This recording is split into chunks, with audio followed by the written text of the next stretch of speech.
Chicago. Hello and welcome to another episode of the Bridging Chicago podcast. My name is Nathan and I'll be your host today. On this episode, I'm joined by Madeline Miley, the Director of Events and Special Initiatives for the AIDS Foundation Chicago. First, welcome, Maddie. Thanks for joining us. Thank you for having me out. I appreciate it. We have had a few episodes with the AIDS Foundation Chicago. Sounds like it. And we always have an amazing time. We learn so much. This is the first time we've been in person with the organization, so I'm excited for that. It gives a new little flair to it. Absolutely. So, yeah, if you haven't listened to our prior episodes, definitely go back.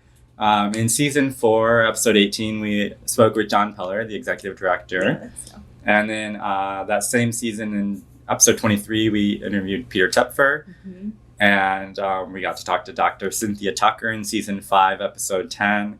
And then season 5, episode 35, we got to talk to Dave Thomas from the Flexible Housing Pool. So we've heard a lot about the foundation and different areas that it touches. But for someone who hasn't heard what the association does, what the foundation does, can you kind of share at its core what its mission is and how it carries that work out here in Chicago? Yeah, absolutely. There's some big steps in there, I guess, coming after all those folks. Yeah. But it's AIDS Foundation Chicago, has been around since 1985. We were first created to really help folks who had tested positive for HIV or who had AIDS die with dignity. Is where we were at in 1985, Yeah. In 2023, it is gratefully, thankfully, a very different landscape. Yeah. We exist to create health equity and justice for folks that are HIV positive or folks who might be vulnerable to HIV and AIDS.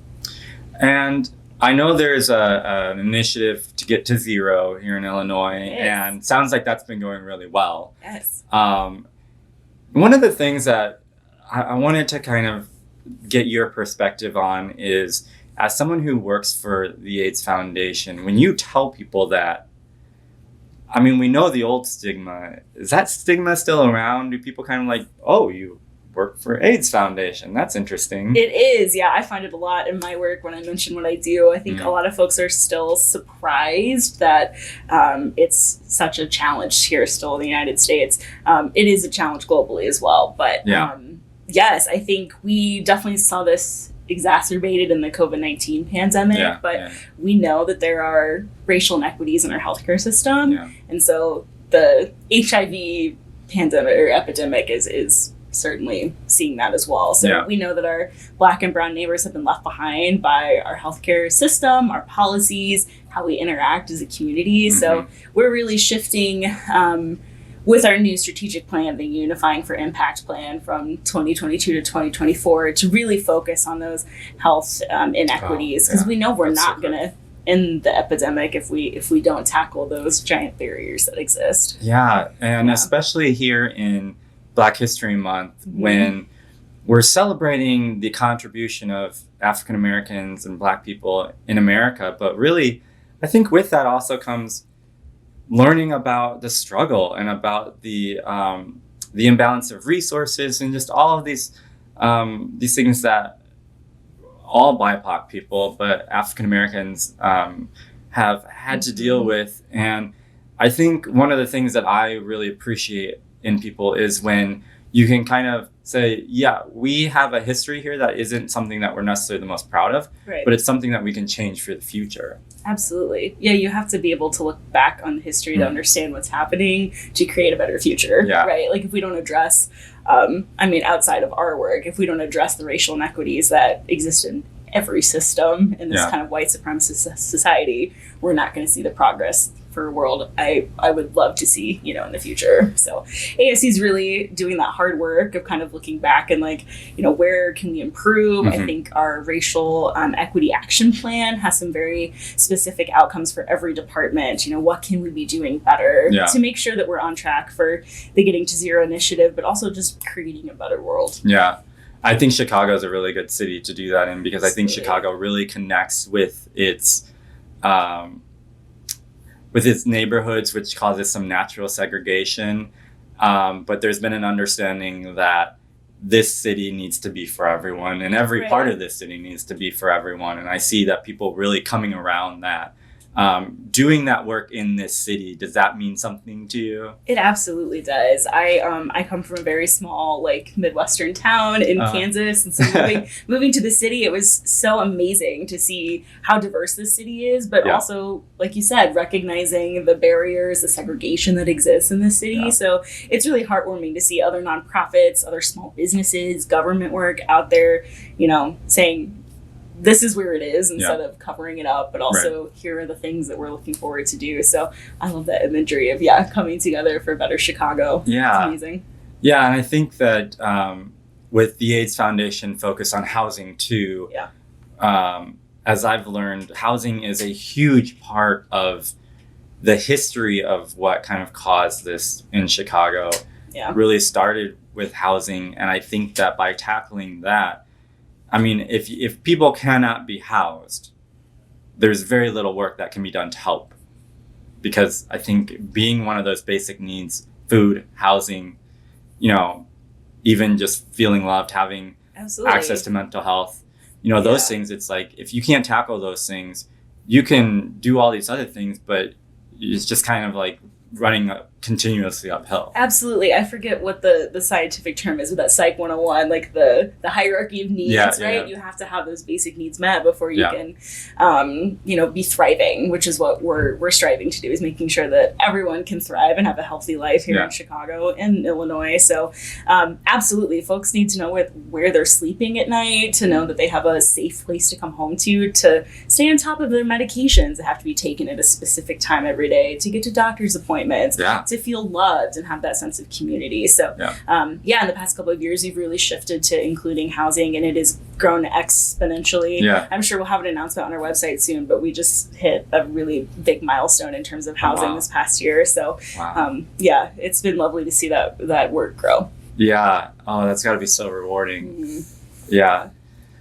Well, at the foundation, you do some really fun stuff too. We do. You have a lot of great people there that we've gotten to meet, and even I'm sure many more that we haven't. But one of the really fun things is coming up soon, and that's why we're here, to let people know. So why don't you tell us about the fun event that we have coming up? AFC is a very robust organization, and of course that includes some fun special events to raise funds for all of these programs that we've been talking about. And I think it's fitting that this is the first in-person interview we've done, because this is the first in-person indoor special event we've done since the pandemic. So we are really excited to announce that our World of Chocolate event is returning in person to Union Station. It'll be on Friday, February 17th. So it'll be just across the street from here we're recording, but we haven't hosted this since 2019. So we're really excited to make our grand return back to these kind of in-person special events, but also back to Union Station. We haven't hosted this at Union Station since 2016. So such a beautiful space. I can't wait to be there. It's good to see the spaces being used and thriving, and having people like that. Chicago is at its best when the people are out enjoying the city. And even though it's cold, it's worth getting out there. I mean, World of Chocolate. I mean, come on. I know. Make it your one big weekend event in February. You can bundle up and stay at home for the rest of the weekend. The key is not to go home yet. So if you're out and about on Friday, don't go home until you've come to the World of Chocolate. Absolutely. We do sell tickets at the door, so you can come on down if you have nothing else to do on the 17th. Buy tickets at the door, but tickets are on sale right now. I highly recommend you go to the website and get the advance. And you said 6 in the evening is when it starts. 6 in the evening till 9 p.m. We like to call it, it's just kind of like an open cocktail vibe. Folks kind of wear cocktail attire. There's an open bar. There's some entertainment. There are hors d'oeuvres that are around, but the center of it, of course, are the chocolatiers. So we have 22 chocolatiers confirmed this year. Some are chefs. Some are pastry chefs from some of the large hotels that are here. So they're small businesses, large businesses, but they're all from this area. They're coming to share their creations with the attendees. I was looking at the chocolatiers because obviously I was a little interested to see who was coming. And so I thought there's a really good mix. People like Al's Cookie Mix and Amy's Candy Bar. Chef Enrique Cortez, you were saying, some chefs there. Cindy's at the Athletic Association, the Chicago Athletic Association Hotel. Eli's Cheesecake. Yeah, I Ritz mean, Carlton.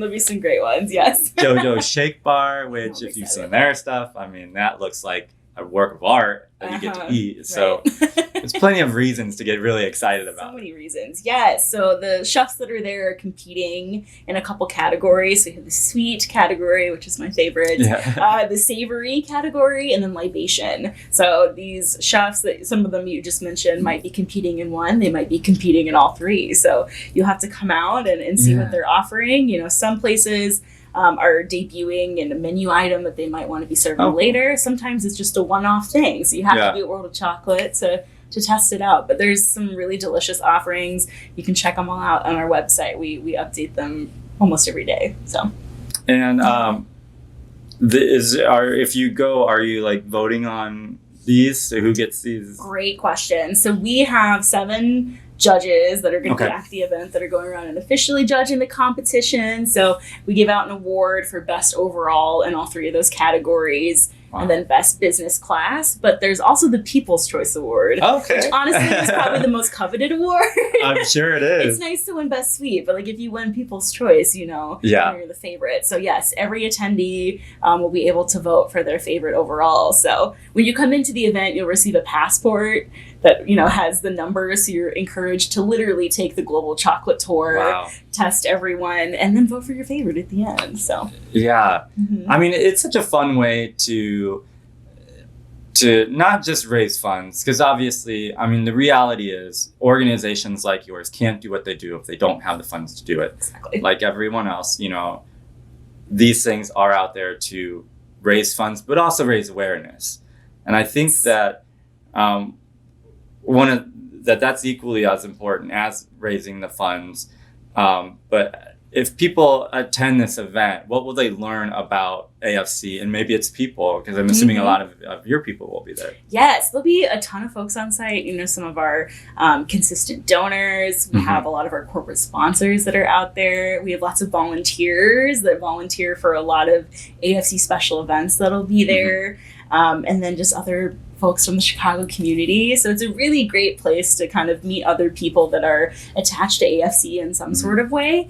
And then there'll also be some information in that passport, like I mentioned. So you can learn about the foundation. If you aren't familiar with our work, you can check out our upcoming annual meeting. We'll have a meeting in March. It's a free event in our office. So you Okay. can come on down, learn about what we've done in our new strategic plan. Yeah. So there'll be some info in there, but really I think it's the connecting with Yeah. other humans in the space. So Yeah, I think that right now that's the thing that a lot of people really have been craving is it's great to get out there and to support these organizations, and it's kind of one of those things where when you get to do one and the other, it turns out to be really it's good, right? amazing. Yes. So this is like an opportunity to have like the best night of your life in February out in the town. It's right after Valentine's Day, so it's like a great idea to bring your significant other down. Open bar, chocolate, what's better? And then at the same time, all those funds are going to support AFC. So Yeah. it's a great meeting of all the things. So the libations are chocolate based or have some chocolate component?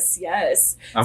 So in addition to just the open bar that we have, some of the chocolatiers are participating with some wow. libation. So like CH Distillery, which you may have mentioned, they own Jeffson's Malort. So they're coming out with some Malort cocktails. They can leave that stuff alone. JoJo Shake Bar will have some sort of libation as well. Yeah. I think I saw maybe Coco & Co. had some orange chocolate, some sort of libation. Wow. So there'll be lots of options to taste in addition to the other cocktails that are available. There's so many amazing reasons to go to this event. We mentioned the Space Union Station. Yeah. What is it about this space that is really like makes you feel good about having it there? I think once you've done an event there for a little bit, it kind of becomes another home for you. It does. It's such a beautiful space, and if folks haven't been, you should just go down at any time. It's always open, so go check it out. It is so grand and magnificent. It's hard to put into words how fantastic it feels to be in that space. Yeah. So it's so lovely. It's wide open, which makes it so much easier to have vendors spread out and make sure you hit everyone instead of having them tucked away in corners, right? Yeah. the space just speaks for itself. It doesn't need a lot of decor or anything else. It's just so beautiful. And it's a Chicago staple. It's such a iconic place to be. So it's lovely to associate ourselves with that space. Yeah. And then, we call it the Global Chocolate Tour. So what's better to be than a train station, right? Yeah. I actually didn't think about that. Yeah. But what I was thinking about when you were sharing was the fact that like Union Station really represents kind of getting out into all these areas of the city. So if you need to go to the suburbs or you're going on the Metro, you have the two choices of Union Station or Ogilvy, depending on which direction you're going. But it's really taking people out into and bringing them in. Yep. And I think that's such a cool thing that you get to have your event in that space because it's just like so Chicago and it's so like Chicago reaching the world too. Yeah, and bringing everybody in for an event and then exiting too. So and if you're coming on down, just take the train in. Yeah. You take an Amtrak. Why not? If you're in New York, just take the Amtrak to Union Station. Exactly. You'll be right there. And then you can take it on the way home. It'll be great. Yeah. No hotels needed. Well, during the holiday season, there's the tree in there. And that's the space that it's in the grand space there. Yeah. Mm-hmm. And it's always so beautiful. It's and it so just fun. is like, it just screams whatever, like that season or that thing. So I think it just really is a really cool space to be able to do that. Yes. Yeah, we're really excited. There's usually where the tree is, or where the tree is in the winter, there's like a console that's typically there. Your old school like ticketing booth, right? So that'll be part of the design. And then the wooden benches that are there, folks can sit and wait during the year. We've incorporated some of those into the event design as well. So you can grab a drink and grab a chocolate and hang out on the so you kind of bench. naturally use what's there to get that vibe, that feeling there. Absolutely. It does, like I said, it doesn't need much. It speaks for itself. Yeah. It's really beautiful. I know you've done the event before. Obviously, the last couple of years have been challenging. Yeah.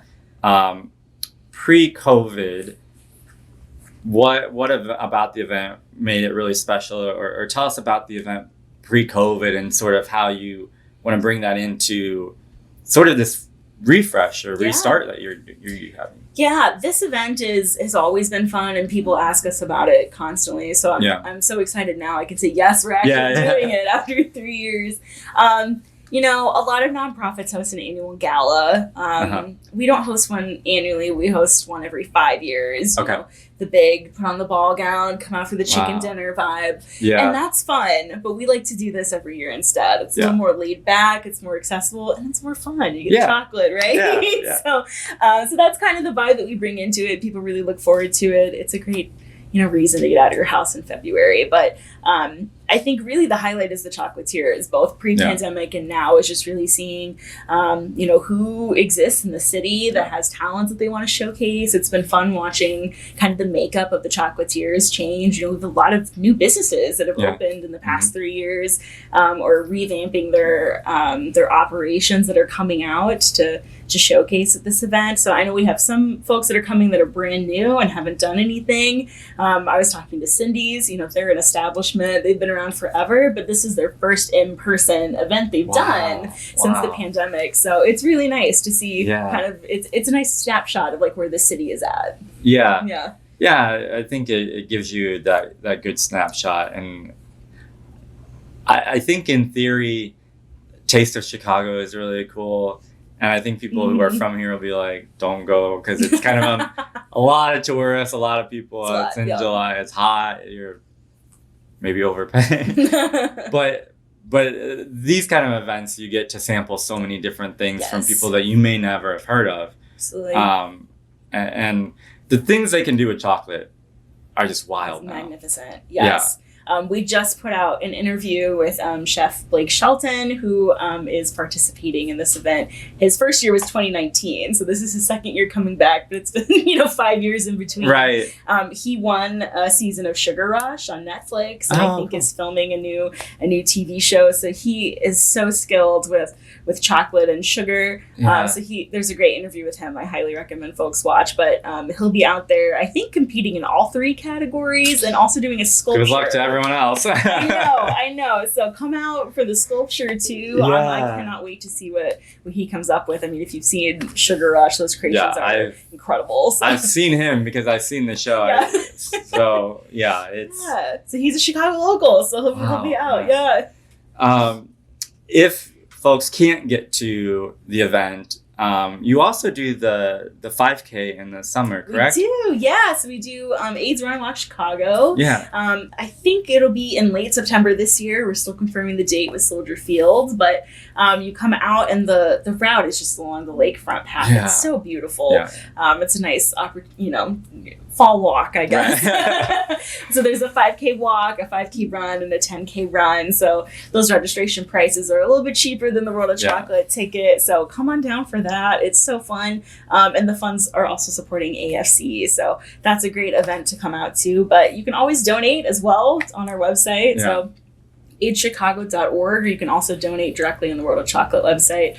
If you have $5 to give, we'd appreciate it. Every dollar makes a difference. So.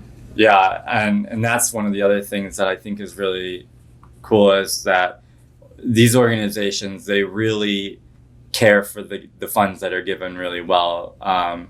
They're really used in the best possible ways to help the most amount of people. And I think with what what the AFC is doing is especially important. And I see that there really is no complacency there. It's always like, what needs to be tackled? Is someone doing it? No. Okay, we'll go in and we'll do what we can. Yeah, I think what we've really learned over the past probably decade of working with community partners is it's way more beneficial for us to say, here are unrestricted dollars, because those community agencies and the community activists, the folks on the ground know way better what resources are needed or what things are actually going to make a difference. So those are some of my favorite programs at AFC. I work really closely on AIDS Run and Walk Chicago, and we have a program called Community Direct where it's usually about 30 partners in Chicago participate in it. So they create their own team. They come out for the event and they fundraise. And we give 90 to 92% of those funds that they raise right back to them. And they can use it however they want. That's so cool. It was really great to have that program already established and running during COVID. So they had all these unrestricted dollars when clients' power was going out, or folks were unemployed, folks needed access to medication, or hotel stays. Those unrestricted dollars could provide those things, when grant money is sometimes a little restricted, right? And how you can utilize it. So it's one of the things that I learned a lot about when I was looking into Illinois' new minimum, a minimum salary program that they have. Providing funds for families who make below a threshold. It's essentially like a minimum household income. That's amazing. And obviously that money is going to Illinois' poorest to raise them to where they can care for themselves and provide for their families. And I think the bottom line really is that sometimes money is just needed to make the biggest difference. Absolutely. And I think that's something that your organization really takes into consideration, is sometimes it is about money. It is, and that person knows how to best spend those funds to get where they need to be, right? Or make the biggest difference in their lives. I can make an assumption about what you might need, but I'm not you. Right. That person obviously has way more insight into what would make the biggest difference. So unrestricted dollars are huge. I don't know if you talked to Dr. Tucker about this, but she also works on the Learning Circle Collaborative. It's a similar program where we pick leaders from several BIPOC-led agencies and are really providing those resources. We're saying, what do you need to be a leader at this agency? Do you need accounting help? Do you need reception help? Wow. Do you need learning about fundraising and platform access? So that's a fantastic program. I always love hearing what they're up to, because it's very similar to the program that I've been involved with, but it's nice to watch from afar. Yeah, I'm sure. I mean, all the programs that we've had the opportunity to learn about are all amazing, and the people are just so good. They seem to be people who want to do what they can to do their best. So we always appreciate getting to spend some time with you. And we always like to ask people about their thoughts on the future, like what you want from the future of either the AFC or even the world of chocolate, what you hope to see come from this. Oh gosh. I mean, when I first started at AFC, I thought, reading that Getting to Zero plan was just obtuse. I was like, there's no way that we can accomplish this in 10 years. And seeing the incremental progress over the past couple years has been amazing. So I can't wait to see that come to fruition, right? Like we always say, like, we're working to not have a job anymore. Like I want to end this epidemic, so I have to move on to something else, right? I want to see the community recover from this. And World of Chocolate, I just want to see that beautiful room filled with people that are excited to be there, talking to other folks and like enjoying their time, sampling chocolate, drinking, whatever that means to you. I think for me, like being an extrovert the past couple of years, like that's what I've missed a lot is the social outings. Same. Especially since it's a big part of my job, right? Right. So I'm just like looking forward to the 17th to just, the 3 years of kind of back and forth and wanting to host it. Just seeing that room fill up with people that are just so excited and glad to be there. Just happy to be there. Yeah. Absolutely. I think that is, it gets me excited too. So. Yeah, warm from the cold, right? Warm from the cold, and just at that moment, all is good. Yeah, that's what I'm looking forward to. Yeah, that's amazing. Yeah. Well, I want to thank you so much for joining us today, Maddie. Thank you for having me on, Nathan. I appreciate it. Yeah, and we want to thank you for tuning in to this episode of the Bridging Chicago podcast. Be sure to check out the AIDS Foundation Chicago on Instagram at AIDS Foundation Chicago, or visit www.aidschicago.org, where you can purchase your ticket to the World of Chicago Expert. To go there, you go aidschicago.org/event/world-of-chocolate. Be sure to visit www.bridgingchicago.com to find all the episodes, including our 4 previous episodes with the AIDS Foundation Chicago, and all of our other 5 seasons. And you can find us and connect with us on Twitter and Instagram, where our handle is @BridgingChicago, or search us on LinkedIn. Thanks again for joining us. Thank you. Thanks for listening to this episode of Bridging Chicago, as produced by the SATC Solutions Center. Nothing contained in this podcast shall constitute financial, investment, legal, and/or professional advice. No professional relationship of any kind is created between you and the podcast host or guest. You are urged to speak with your financial, investment, or legal advisors before making any investment or legal decisions. Furthermore, the opinions expressed in this podcast are not necessarily the opinions of SATC Solutions Center, SATC Law, or any of its employees. This podcast is created by the hosts and guests' individual capacities.